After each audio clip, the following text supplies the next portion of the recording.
Swayam Prabha. Digital India. Educated India.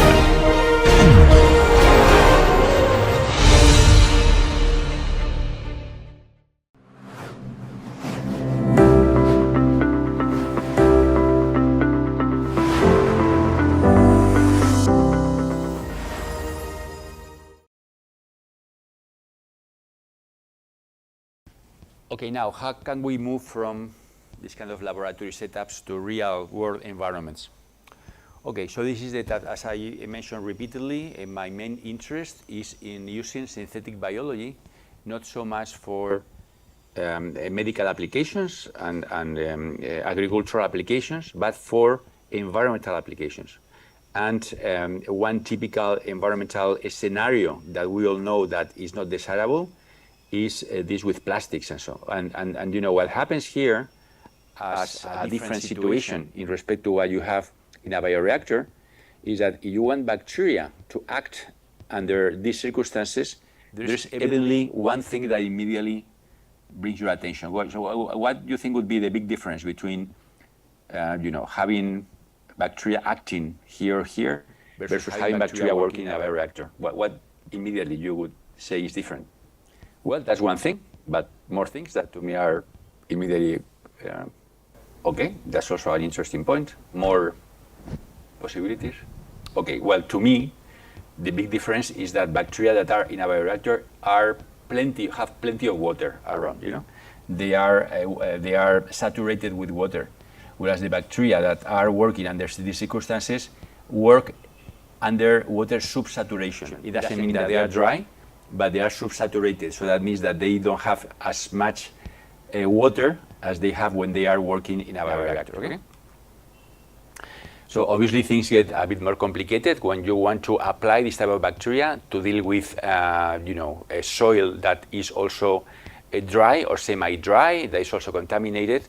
And it happens that big parts of the world in general are quite hot and they tend to form dry lands and so on. So the idea in this case is how to make environmental bacteria to work under subsaturation conditions close to desiccation. Okay, so many bacteria, and in particular Pseudomonas putida, are very sensitive to desiccation. Okay, so if that's the case, then forget it. We cannot use it for environmental applications because immediately bacteria will die. However, there are tricks to improve the situation. And one of the tricks is to look at other biological systems that resist desiccation very well. And one of the most famous of these systems are the tardigrades. So tardigrades are animals that are microscopic and that have evolved to tolerate super high levels of dryness and desiccation.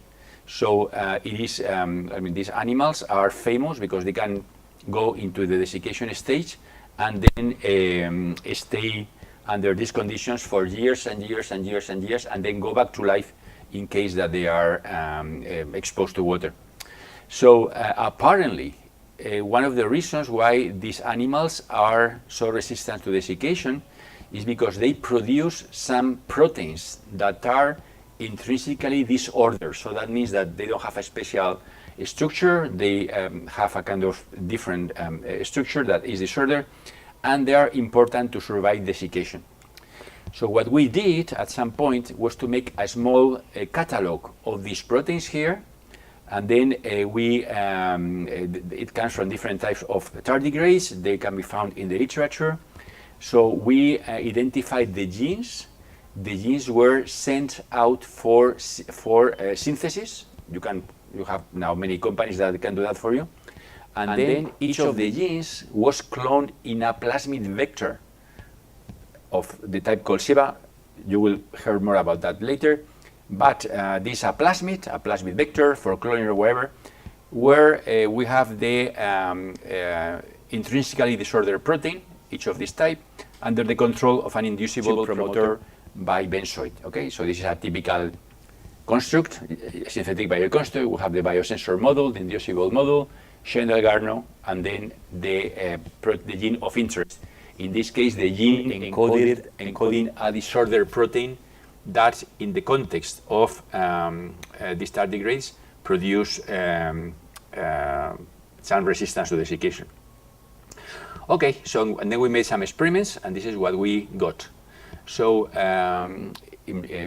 we exposed the cells to low water contents in the atmosphere, and then what you observe is that depending on the different genes that you have here, then you can have up to 100 times more resistance to desiccation than the natural, say, situation. Okay, so this is one of the cases where, by using these tricks of genetic engineering, so you can add, you remember this idea of cyborgization. So cyborgization was both about removing things that you have, but also to knock in things that can be useful for a specific application. Okay, so the last screw term that I will discuss today on what can you do with a naked bacterium as a chassis for different applications is this idea of engineering the attachment of given bacteria to a specific target surfaces. In the case of plastics, it's very, well, you may think, well, you may have a bacterium in the laboratory that produces some plastic degrading enzymes, for instance, and in some cases you can put them on the surface of the bacteria. That has been done, in fact, but then you want the bacteria to stick to plastic surfaces, not to just hang around. Then in that case, you have to kind of think on ways through which you produce some type of tropism of the bacterium against a surface of choice. So that involves like three questions. One of them to have a specialized chassis.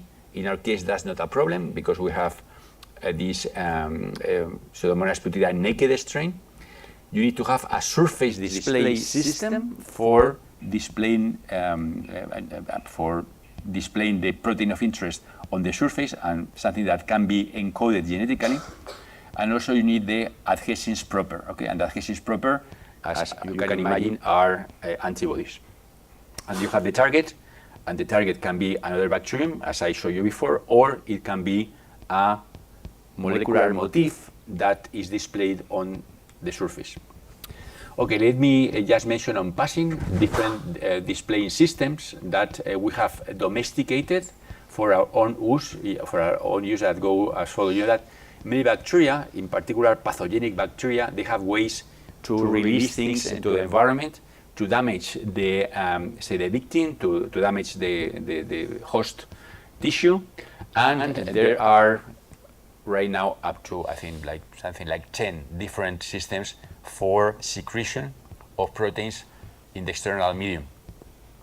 And under natural circumstances, these the proteins that are secreted or that are put on the surface are proteases, adhesins, lipases, esterases, and so on. But in our case, what we have been doing has been to concentrate in this type of proteins that are called autotransporters.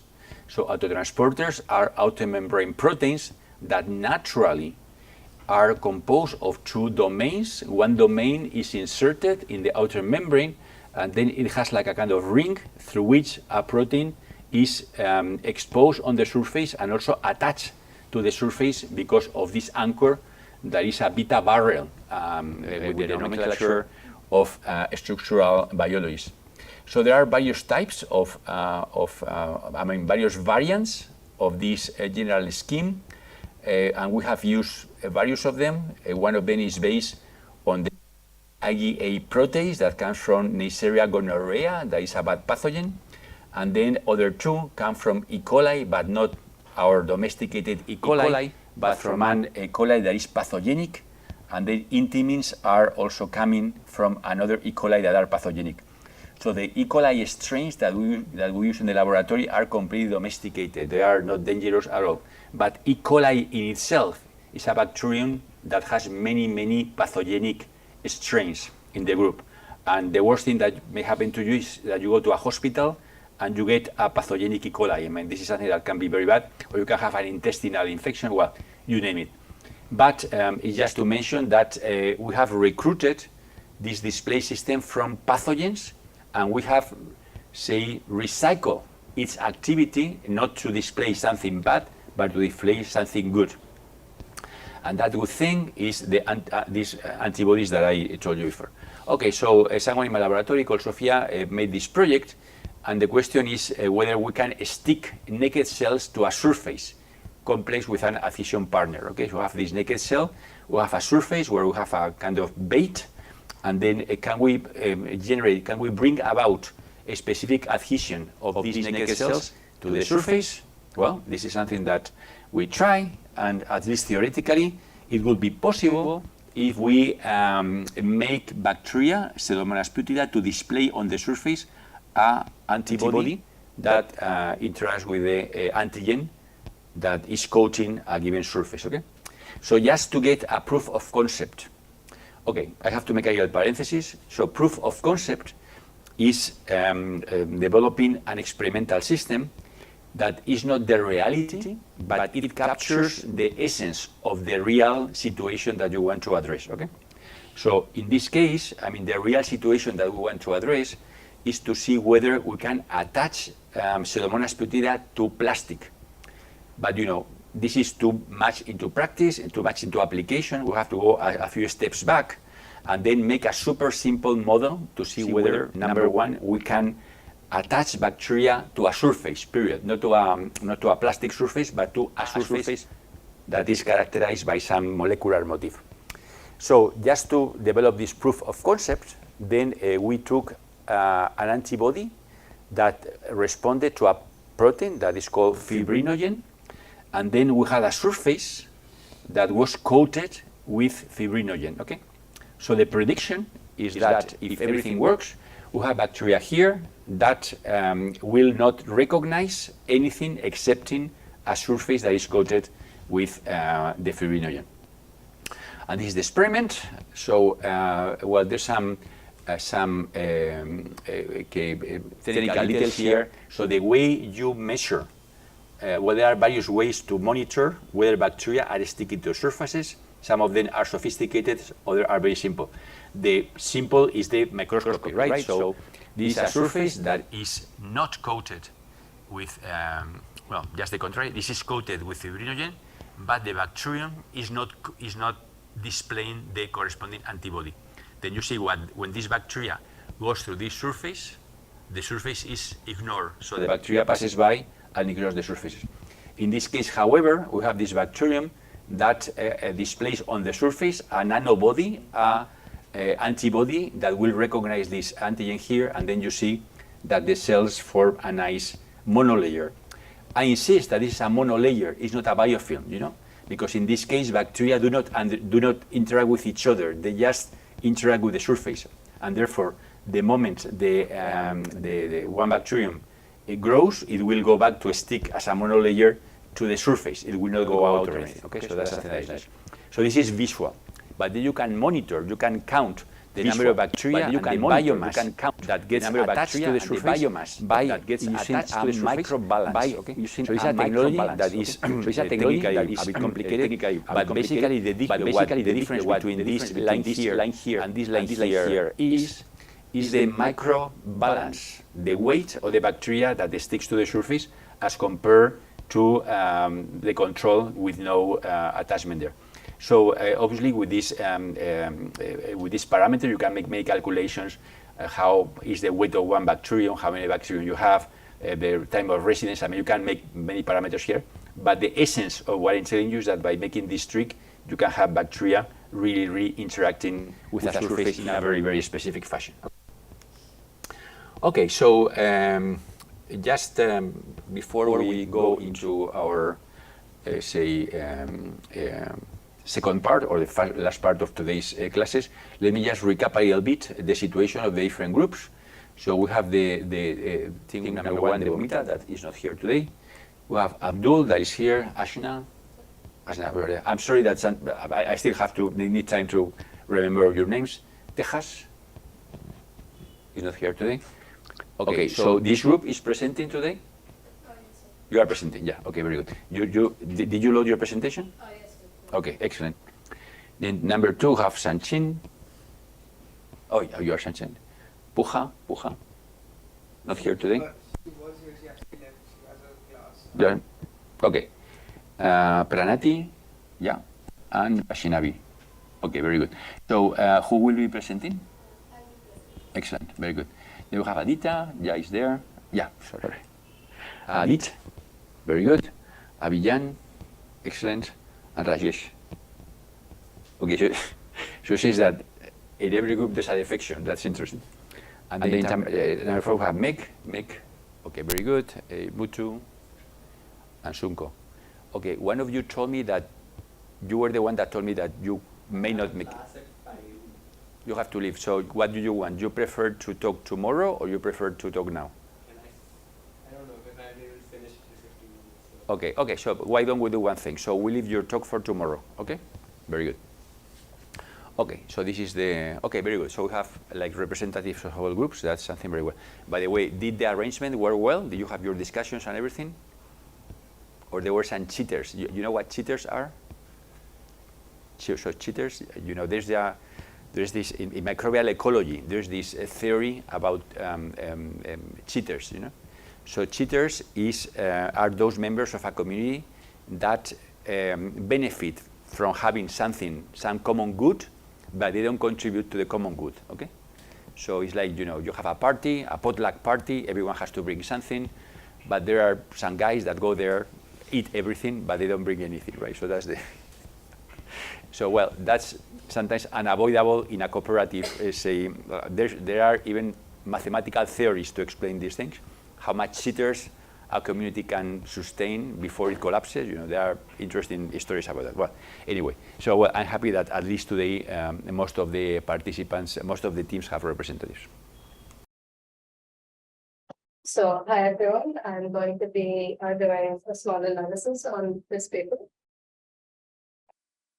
So, as a small introduction, this paper deals with GrowEL, which is an essential like molecular chaperone that has a lot of in vitro applications that could be very useful. However, the main issue with GrowEL is that it is very difficult to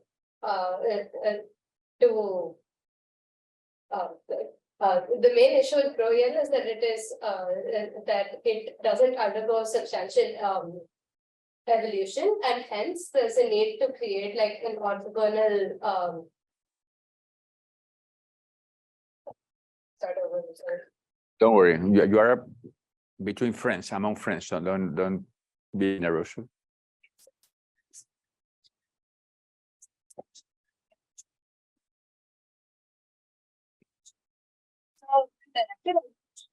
Of GrowEL is considered difficult due to its complex structure. So this paper essentially describes the first successfully individualized GrowEL genes, which could possibly serve as like a strong basis for the evolution of GrowEL. So this has been done using by inserting functional peptide tags into permissive sites that are identified by transposon mutagenesis. So this allows for the genes to be transposon mutagenesis allows for the genes to be transferred to a host organism's chromosome by and it interrupts or modifies the function of the extant genes on the chromosome to cause mutations. So there are two main prerequisites for the diversion of important cellular functions, and they're listed over there. So the first one is that the relevant genes must be duplicated so that there is a liberated copy of the gene that can evolve separately from the original one. And second, the gene products must be separated from the remaining gene so that the evolution takes place in an orthogonal manner. So this is especially relevant when dealing with homomultimeric complexes. And GrowEL is an example of a homomultimeric complex, and hence this is especially relevant. So these prerequisites can ultimately result in the orthogonalization of the old and the new functions. Coming to GrowEL, it's as mentioned earlier, it is an essential complex that is homomultimeric and has multiple functions. And it's an obligate protein folding machinery for around 85 different proteins and it interacts with around 250 proteins. So it has a very essential function in the cell. So there are two specialized nanocompartments in its structure, and there's a co-chaperone called GRO-ES, which acts as a cap for the two chambers. And so the structure of GRO-ES has two levels of complexity. One being that 7 of the GRO-ES monomers form a ring, and the second being that the two single rings form a functional double ring. So coming to the functioning of GRO-ES, polypeptides that are to be prevented from aggregation are directed into one of the two cavities of the structure, and they undergo refolding inside the chamber, which is capped by GRO-ES. And when the refolding happens, the GRO-ES undergoes a strong conformational change driven by ATP, and the refolded protein is released from the structure by allosteric binding of GRO-ES. So to implement engineering strategies for GRO-ES, a method for generating biochemically distinguishable gene products for like different GRO-ES genes would be pretty important. So in this paper, as I mentioned earlier, they've utilized the insertion of a peptide into a permissive site, which they've identified by transposon mutagenesis. Coming to the results, so the first subheading was in vivo selection of functional GRO-ES variants containing protease cleavage sites. So essentially,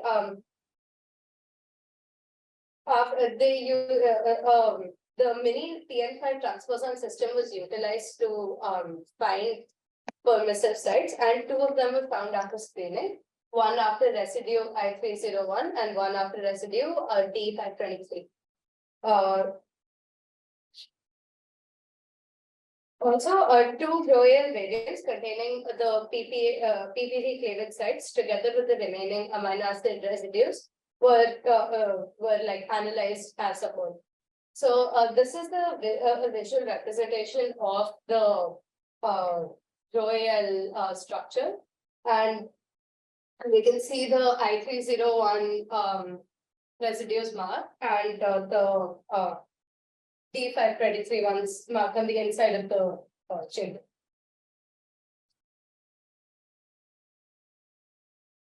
So one of the aspects that was explored in the paper was ensuring that the inserted peptide, like the results obtained due to the analyses were not just exclusive to the inserted peptide, and for this, they replace the PPV recognition site by a TEV protease, and this led to 2 additional variants, which were also considered in the further analysis.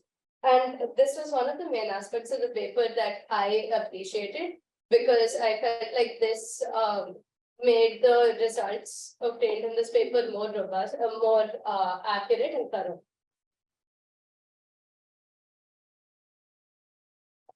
Coming to the influence of the peptide insertions on the overall performance of GRO-ES as a chaperone in vitro and in vivo. Biochemical analyses were run for the 4 GRO-ES variants, and similar modalities were coming to the results. We saw similar modalities on like polyacrylamide gel and comparable ATPase activity as shown in the graph.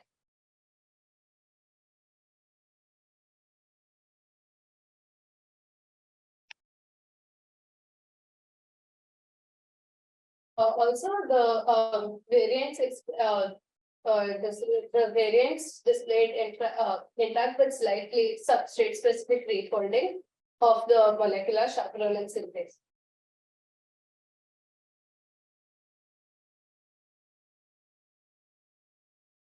When we looked at the functionalization and individualization of GRO-ES through the peptide insertions, it was observed that the I301 site was reasonably tolerant for insertions of segments.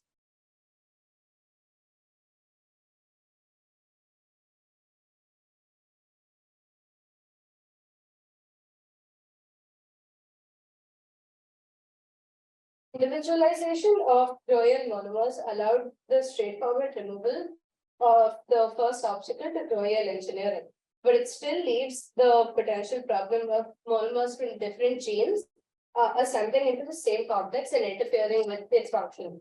So, to analyze this, individualized Royal monomers were used to track the Royal complex composition in the presence of different monomers. And it was found when pull down assays were conducted, it was found that the ring structures were strongly biased. Also, the last point, the rings seem to be recruited differently. But I wasn't very clear on this portion. I wasn't able to understand in the paper. I want to just clarify about that. But I think that's about it for the research. Okay, thank you. Okay, so number one, did you like the paper?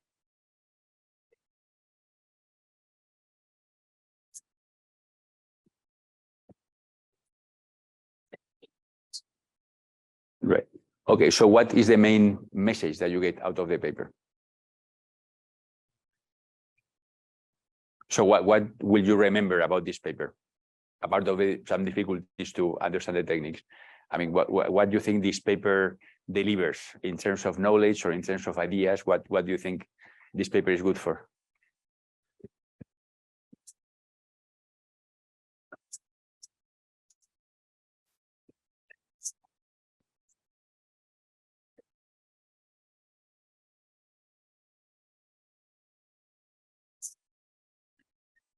To utilize orthogonality to create more, to basically utilize this Groyan as a possible, basically utilize Groyan as like a possible tool for the analysis and research. Any criticism or any appraisal?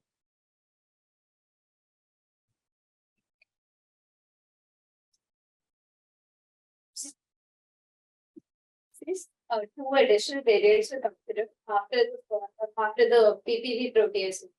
I think TEV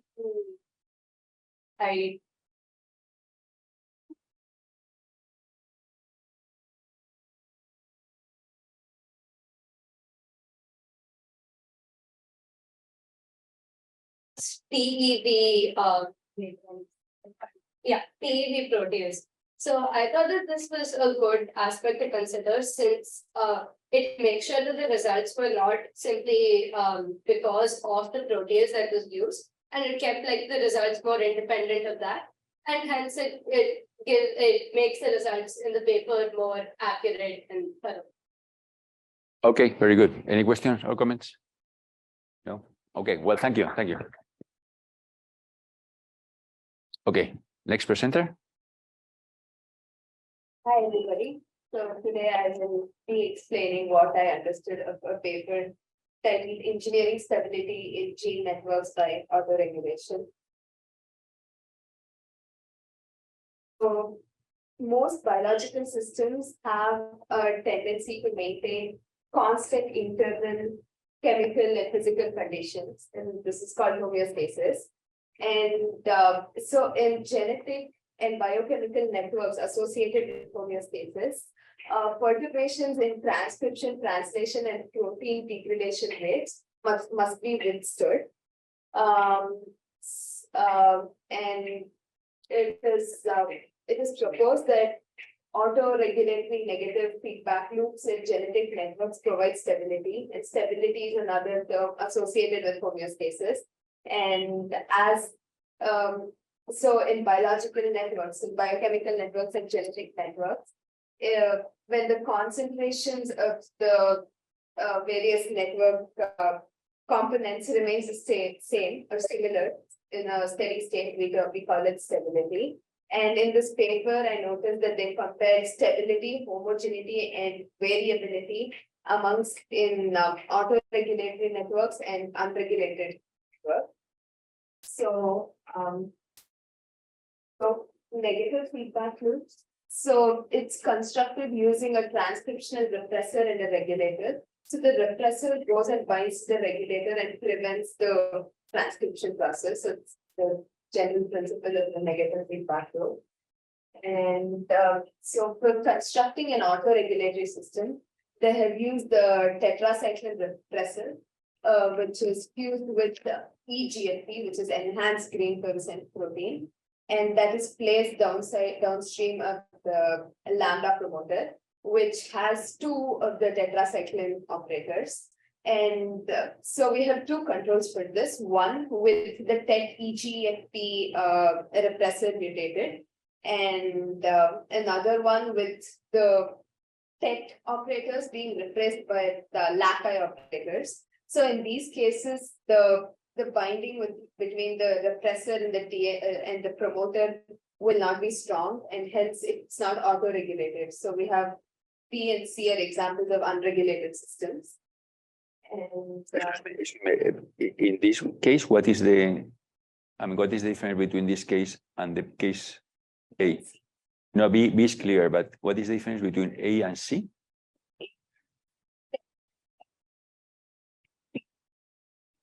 Okay, got it, yeah. All right, good. so they have used differential equation models to understand the stability. And I was not able to understand the differential equations per se, but these were the results that were mentioned in the paper. So the equation of our interest is SR is S auto by S unregulated. So that's the ratio of the stability of the auto-regulated and the unregulated systems. And we can notice from the equations that the stability of the auto-regulated system decreases with the binding of repressors and with lower transcription rates. So that is what we can see in the graph. So as the KR value increases, the SR ratio also increases. And we can see that as the half-life increases, again, the stability ratio also increases. Oh, another thing that we can deduce from this is that S auto is greater than S unregulated. I think the minus K DG formula was also supposed to be there. And so another concept mentioned in the paper is variability. So we are trying to understand the variations in the intensity of the fluorescence that is seen in the auto-regulated and the unregulated system.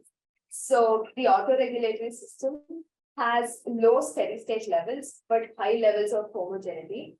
And so even when we use different plasmids with different copy numbers, the variability remains the same. So that is not a factor with respect to the plasmid copy number is not a factor which affects the variability. And we can also see that in the graph. So A is the auto-regulatory system, B, C, D are unregulated systems, and the variability of A is much lesser than B, C, D.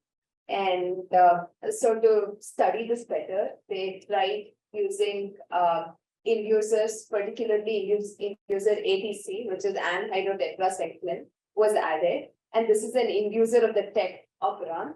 And when low concentrations of the inducer was added, the auto-regulatory system was able to work well. But as the concentration of the inducer rised, it transitioned into an unregulated system. And as we saw in cases of PNC, which was with mutating the repressor and with replacing the operator with the LACI operator, I'm sorry, the variability has increased, which again we can see from the graph. Yeah.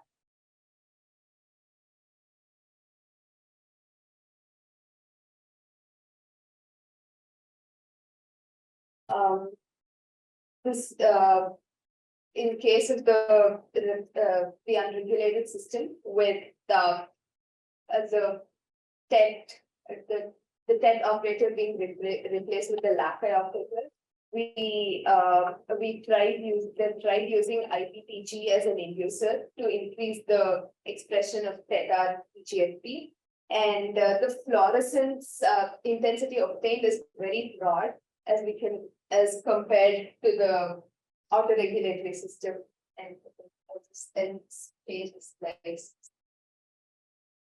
So as we can see, in case C it's very broad, and in case A, which was autoregulatory, it's narrow. And another thing that was noticed was that with adding IPTG to the system, increased the variance of the network. Even with time, the variance did not decrease. This is another.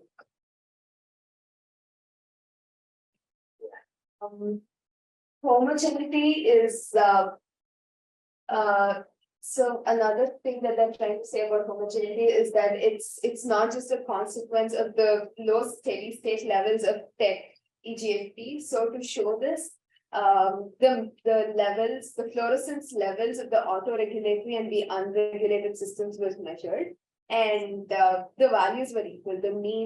The average fluorescence levels appear to be equal, but the variability of the unregulated system was almost 3 times the variability of the autoregulated system. And we can again see that from the graph approximately.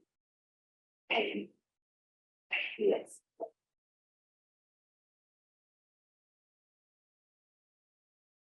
So a couple of things that could be deduced from this was that the stability of the auto-regulated system is definitely higher than the stability of the unregulated systems, and variability of the unregulated systems is greater than that of auto-regulated systems.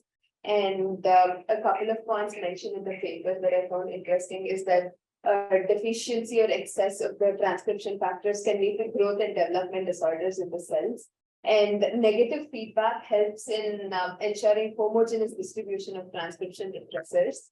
And variability can be advantageous to evolution and stability for homeostasis.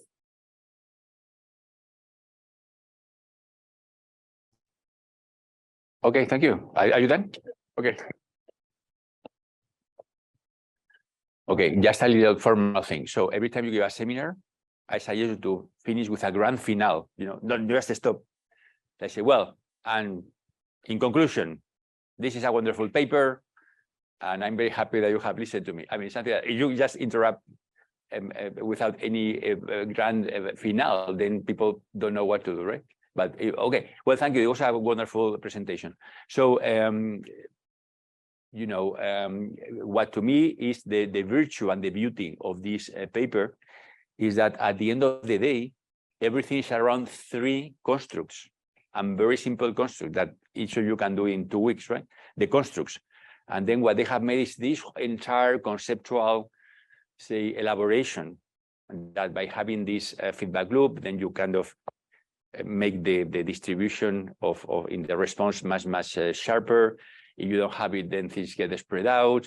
You have a mathematical model and so on. But to me, what is really interesting about this paper is the simplicity. I mean, you may, if you don't know mathematics, I don't know many mathematics, but you may believe that the equation part is the difficult one. You are wrong. I mean, making an equation is very simple. You can do it in days, but making a construct may take years to make, right?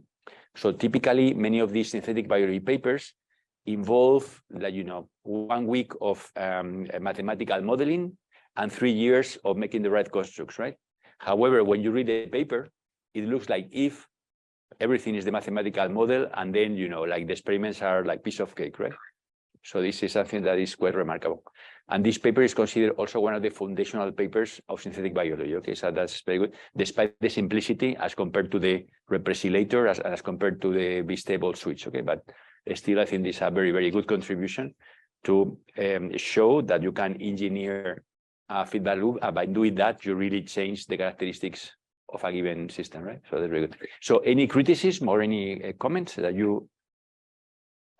In the request letter, I noticed that they hadn't quantized stuff much. They kept using words like strong and weak binding. But here I noticed that they've quantized everything, including variability and homogeneity and everything, which I found very interesting. Okay, excellent. Any question or comments? No?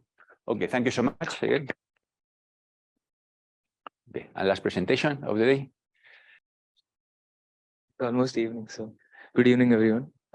I'll be giving a short review on the review paper, which is on designing VLP or virus-like particle enzyme nanocompartments. So what this paper aims to, why are we doing this in the first place, is to essentially implement orthogonalization. And the actual heading, or like the title of the review paper, is Harnessing Physicochemical Properties of Virus Capsids for Designing Enzyme-Confined Nanocompartments. So it was written by these absolute legends. So moving on. So what are VLP? So virus-like particles are essentially non-infectious protein cages or capsids, which are in which the viral genetic material or the genome is stored.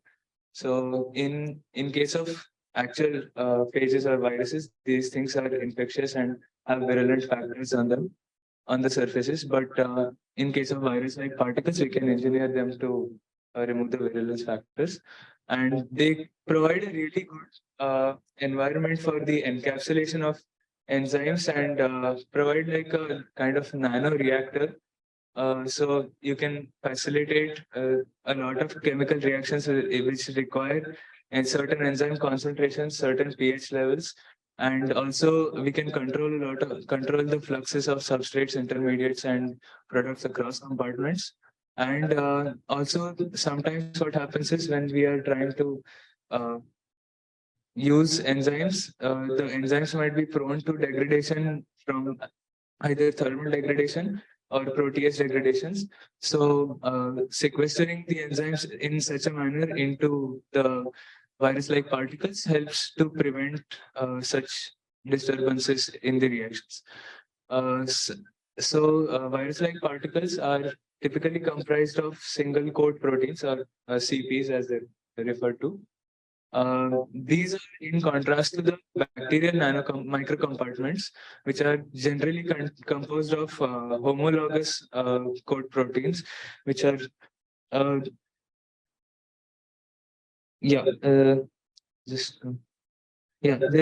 in contrast to bacterial microcompartments whose shells are generally composed of multiple homologous proteins. So these can also serve as a simplified model to study bacterial microcompartments, and we can analyze them further to build a better model or do analysis of the bacterial microcompartments. So there is a few ways to implement encapsulation inside virus-like particles. So one of them, like the very primitive, the very initial method was passive encapsulation, which involved essentially what you see in the diagram. So this is a CCMV, or cowpea chlorotic mottle virus. This involves just the dismantling of the capsid at a particular pH, where the capsid coat proteins just destabilize at a certain pH and disassemble, and you introduce them in a solution along with the enzyme of interest, and at another certain pH they just self-assemble to into the initial capsid form. But this time the enzyme is just trapped inside. So this happens at certain pH values, and it can essentially self-assemble. But this is a very slow process, and that's why hence it is passive encapsulation, and it's not facilitated by any of the enzymes or any other molecules. So one of the papers which involved or demonstrated this was Cornelissen. One of the major scientists who was involved in the demonstration of this was Cornelissen, and he demonstrated that horseradish peroxidase was successfully encapsulated into a CCMV virus-like particle, and the enzyme activity did not was not affected significantly because of the encapsulation, and also this also proves that the peroxides, which are the substrate for the horseradish peroxidase enzyme, were allowed very free entry and exit from the virus-like particles. So there is another method of encapsulation which is called the electrostatic interaction mediated encapsulation. So this involves the use of sorry, excuse me. This involves the use of genomic RNA, or essentially charged regions can facilitate. So as we saw in passive encapsulation, the encapsulation rate was very slow, which increases in presence of the genomic RNA. So the strong electrostatic force between the code proteins and the RNA provides the initial driving force for the assembly of the whole capsid or virus-like particle. And using this concept, we can engineer charged regions onto a protein or the enzyme of interest which we are trying to encapsulate, and facilitate this process of virus-like particle formation. So this is not only done naturally by the RNAs which are present in the viruses, but also can be done with inorganic ions, which inorganic molecules which have negative charges or complementary charges, which can help facilitate the formation of these virus-like particles. So this scientist named Hilbert, he also showed that genetically engineered mutants of limousine synthase from Aquifex aeolicus having negatively charged internal surface was assembled using GFP-R10. So GFP-R10 has a large arginine 10 residue arginine tag at the end, which is a positively, like, it resembles a large positive charge, and the AALS stands for the Aquifex aeolicus limousine synthase, which has a negative charge at the end of it, and essentially the initial driving force for the assembly of the capsid is provided by the interaction between these two particles, these two molecules. So, yeah. Another method which was implemented was the RNA tracking signal mediated encapsulation. So specific sequences of the genomic RNA were shown to guide the formation of the capsid. So certain sequences which had stem loop structures, for example, they bound to the CPs and formed the capsid. When a protein is bound to ends of certain stem loop structures like these, we can help the proteins of interest get encapsulated easily, and the covalent binding of the stem loop structures with the protein of interest can facilitate encapsulation very easily. So this was also shown by another scientist named Stockley, and he showed that there is a method to encapsulate a carboprotein in an MS2 capsid. This was done in vitro, and essentially there is a small complex called the genomic RNA of MS2 has a 19 nucleotide translational repressor fragment, which is known to serve as the packaging signal. So the RNA packaging signal, which is mentioned in the heading here, is the 19 nucleotide translational repressor fragment, which once you bind the protein of interest to those 19 nucleotides, it essentially is a method to encapsulate the cargo protein into the virus-like particles. So similarly, Finn was also able to show that the enzyme cargoes inside another virus Q beta capsid another virus Q beta, but he was able to show that these were able to encapsulate in vivo, and the proteins were also co-expressed along with the code proteins of the capsid. So not only we were able to encapsulate proteins which are made separately and then linked to the TR oligonucleotides, but also both prepared at the same time inside the cell, inside the E. coli cell, and then uh, encapsulated using uh, using a tool called aptamers. So aptamers are essentially sequences of RNA, if I'm not wrong, which act like recognition tags. We can use aptamers to go to certain other the corresponding tags. So here in the diagram, see there's an alpha aptamer. So the red enzyme will bind to essentially the alpha and the enzyme and the stem loop complex which is found again. So the TR translational repressor fragment binds to the enzyme and we'll get the encapsulation process completed. So another method for the encapsulation was found to be scaffolding protein mediated encapsulation. So scaffolding proteins are another type of proteins which are required for capsid formation in larger viruses. So CPs bind the code proteins.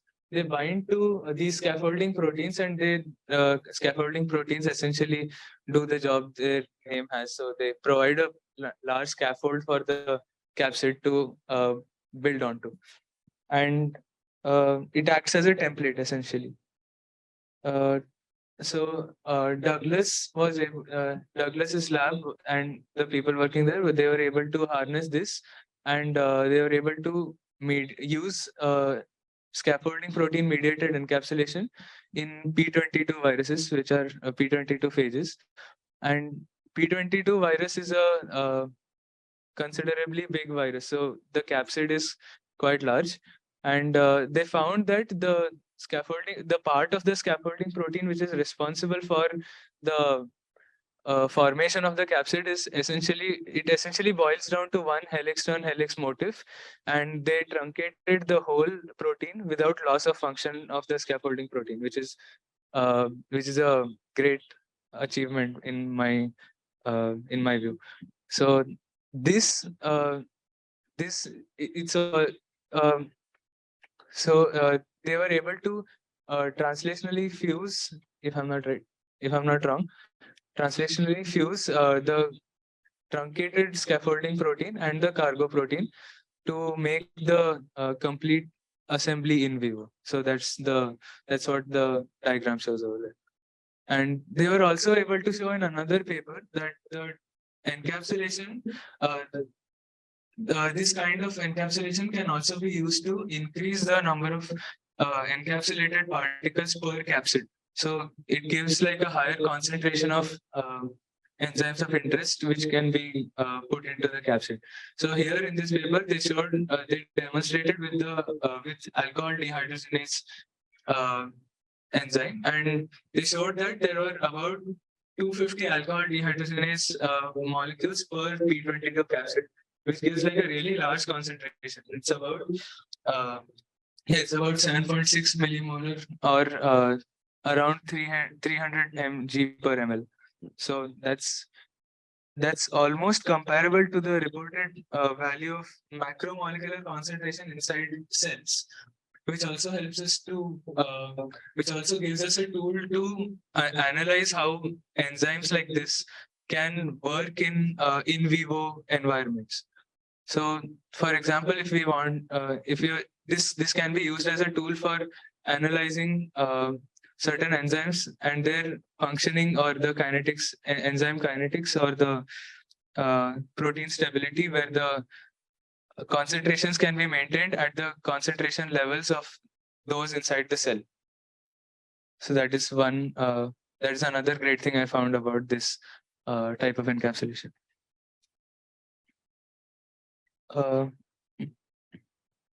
So work has also been done towards the formation of scaffolding protein mediated in vitro virus-like protein formation. This allows more control over the stoichiometric encapsulated proteins by modulating the input ratio of the proteins in vitro. So yeah, that's probably self-explanatory. They also conducted experiments with the ADHD, which is the alcohol dehydrogenase enzyme, having a similar um, having co-encapsulated in vivo with the wild type of the scaffolding protein, and this increasing the wild type scaffolding protein somehow showed that uh, alcohol dehydrogenase activity reduced in the in the capsules. So this suggested that the alcohol dehydrogenase was suffering from self crowding, or it was not able to regain its activity once encapsulated. But this was again disproven when the wild type scaffolding protein was selectively removed using guanidine hydrochloride, and there was no change in the alcohol dehydrogenase activity. So yeah, and similar studies for various other proteins can tell us about the effects of crowding and confinement in other enzymes, and we can do much better analysis using these techniques. So yeah. Other non-covalent interaction mediated encapsulations include this another experiment which was carried out in Cornelison's lab, which demonstrated that the positively charged K-coil peptide was genetically fused to the CCMV, which is the virus which I showed you in the first slide. Those code proteins, and the complementary E. coli peptide was introduced to the lipase from Pseudozyma antarctica. Introduction of the coiled coil peptide allowed non-covalent interactions between the cargo and the code proteins before the pH-mediated capsid assembly, resulting in encapsulation of 1 to 4 lipase B molecules per capsid. So this essentially shows that we can increase the encapsulation rates of particular enzymes, considering certain other signals that can be sent, that can be coded for. And there is another under this subheading, there is another class of proteins that was found, which is called encapsulins, and they exhibit icosahedral symmetry, and they have 3 different architectures. And interestingly, all encapsulins have an HK97 like fold, despite sharing little sequence homology with the HK97 capsid. So the code proteins are shown to be similar. Code proteins of the HK97 were shown to be very similar to encapsulins. And yeah, that's about it regarding encapsulins.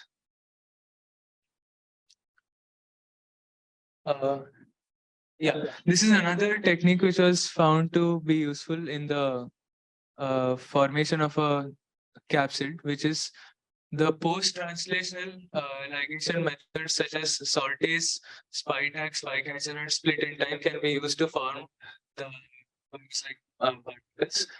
These methods in MS2 again, which led to the formation of the enzyme being encapsulated in the in vivo using the method of the spike catcher and the spike tag. So as you can see in the diagram, the MS2 was the cargo protein was tagged with the spike catcher, and the MS2 capsid was tagged with the spike tag, and both essentially come together, and the MS2 encapsulates the cargo protein through the spike catcher and the spike tag mechanism. So there's some critical physicochemical properties we need to keep in mind when we think about encapsulations or virus-like particles. These are possible diffusion limitations across capsid shells, electrostatic potential around capsid pores, and pH inside capsids. So the first point is about permeability essentially. Although we have a lot of like X-ray crystallographic data on capsids, we cannot predict the permeability of the capsid shells as they are very dynamic in solution. And so there is this really interesting paper published by again Douglas's laboratory, which showed a way to measure the pore size essentially. So they used dendrimers. Is that right? Yeah. So they used dendrimers which had NADH to they used dendrimers of varying sizes which had NADH in them, and they used coat proteins and they used alcohol dehydrogenases with scaffolding proteins and coat proteins. So they made a complete capsid out of encapsulating alcohol dehydrogenases. And to measure the pore sizes, they put essentially different sizes of dendrimers were exposed to the capsid. So whenever the pore size matched the capsid size, pore size matched the dendrimer size, the catalyze the reaction in the alcohol dehydrogenases, and it would convert to NAD plus. So that was recorded, and that was essentially that is how they measured the pore sizes. So whenever you found the corresponding dendrimer, you'll get the pore size.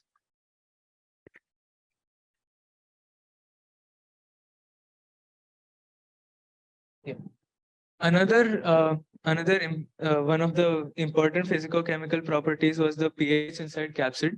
So the high concentration of charged molecules on the inner surface of the capsid can allow a much stronger pH than the bulk environment of the cell. So that is why that is essentially why these can be very necessary in certain enzymatic reactions which are catalyzed only at higher pH or certain lower pH values than the bulk environment of the cell. And these again, Cornelison's lab was able to measure the. So essentially, this is a small problem of measuring the pH inside the capsid. So they found out a way to do it. So that was also one of the very interesting things I found out about this review paper. So they what they did was they sent a negatively charged pH sensitive polymer probe, and that was encapsulated into the capsid, and then the polymer probe essentially gave some kind of indication based on the pH readings. So the pH of the capsid environment was found to be 0.5 units lower than the pH of the surroundings. Yeah. Another important property that affects the stability of the capsids, or essentially the capsid structure or the VLPs, is the presence of genetic material. The viral genome can interact favorably with the capsid or coat proteins to stabilize them, or they can sometimes increase internal osmotic pressure just by increasing the concentration inside the capsids, and this may also destabilize the coat proteins. So this was similar to how the non-interacting genome can destabilize it. Heterologous cargo present inside the capsid can also sometimes destabilize the capsid structure. So the people at Castan and Pablo's lab were able to show the mechanical properties of proteinaceous cargo-loaded P22 with two different morphologies, procapsid and expanded forms, using cryo-electron microscopy and atomic force microscopy. This showed that the cargo increased stiffness of the shell. But there's one interesting interesting mechanism which is behind both procapsid and expanded forms, and it's different for both of them. So the procapsid has the cargo bound to the C terminus of the scaffold protein.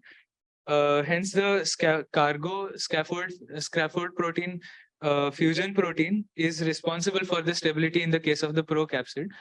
Whereas in the case of expanded forms, it's just the higher osmotic pressure from the environments that causes the extra stability or the stiffness of the shell. Yeah, so this it shows a lot of it shows that a lot of study has been ongoing in the area of the virus capsids, and this shows a lot of interesting avenues that can open up when you're dealing with nanoreactors and places where you can put enzymes which require a certain environment to function at their maximum activity levels. So this is a very interesting topic to like look out for the future. Okay, thank you. Yeah. We think that you were carried away by the enthusiasm for the paper, and then you kind of make a review of the review. Thank you very much. It was great. Questions or comments? Okay, well, I see you so enthusiastic about the technology that, you know, I wonder whether you have some downside to comment. But please, we are running out of time, so we enunciate them quickly.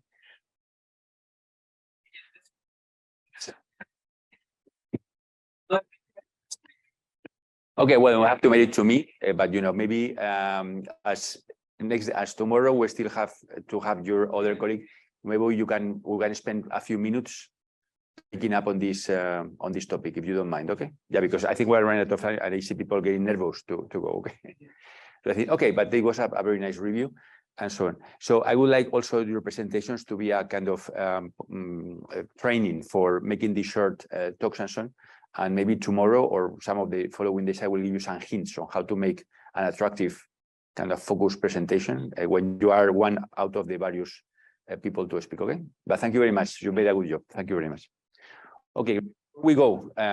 You have to take assignments for tomorrow. So I see.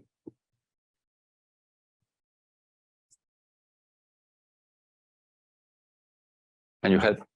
It will be just 2 minutes, okay? Don't worry.